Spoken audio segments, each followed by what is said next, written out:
పశ్చిమ గోదావరి జిల్లా కాళ్ల మండలం పెదహమిరంలో నర్సాపురం ఎంపీ రఘురామకృష్ణరాజు మీడియా సమావేశాన్ని నిర్వహించారు. ఈ సందర్భంగా ఆయన మాట్లాడారు.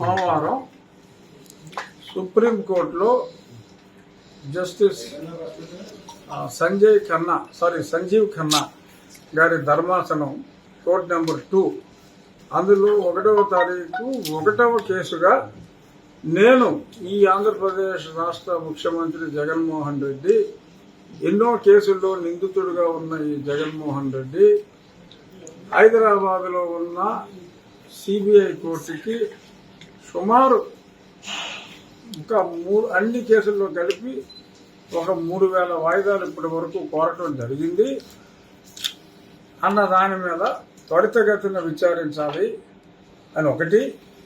అసలు ఇన్నాళ్ళు కోర్టుకి వెళ్ళలేదు కాబట్టి అసలు బెయిల్ కూడా రద్దు చేయాలి అని ఇంకొకటి వేసిన పిటిషన్లు 1వ తారీఖు సెకండ్ కోర్టులో ఫస్ట్ కేసుగా విచారణకి రాబోతోంది.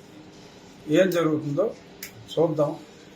సో హైకోర్టులో అయినా, సుప్రీంకోర్టులో అయినా, ప్రజాకోర్టులో అయినా ఆ ఉన్మాది మీద పోరాడింది పార్టీలకి సంబంధం లేకుండా. ఇప్పుడు ఎవరో అందరూ చెప్తున్నారు కదా, మా పార్టీలో లేడు సభ్యత్వం అని. దట్స్ కరెక్టే. పార్టీలో ఏ పార్టీలో సభ్యత్వం లేకుండా ఒంటరి వ్యక్తిగా జగన్మోహన్ రెడ్డి మీద నేను పోరాడుతున్నా. అందులో భాగంగా ఆ మ్యాటర్ రేపు 1వ తారీఖు 1వ కేసుగా వస్తుంది. ఏం జరుగుతుందో అంటే ఓవర్ నైట్ మిరకల్స్ జరగకపోవచ్చు, కానీ చూద్దాం. నా కేసు తప్పు అనడానికి లేదు, ఎందుకంటే 3000 పైన వాయిదాలు అతను అడిగిన మాట నిజం.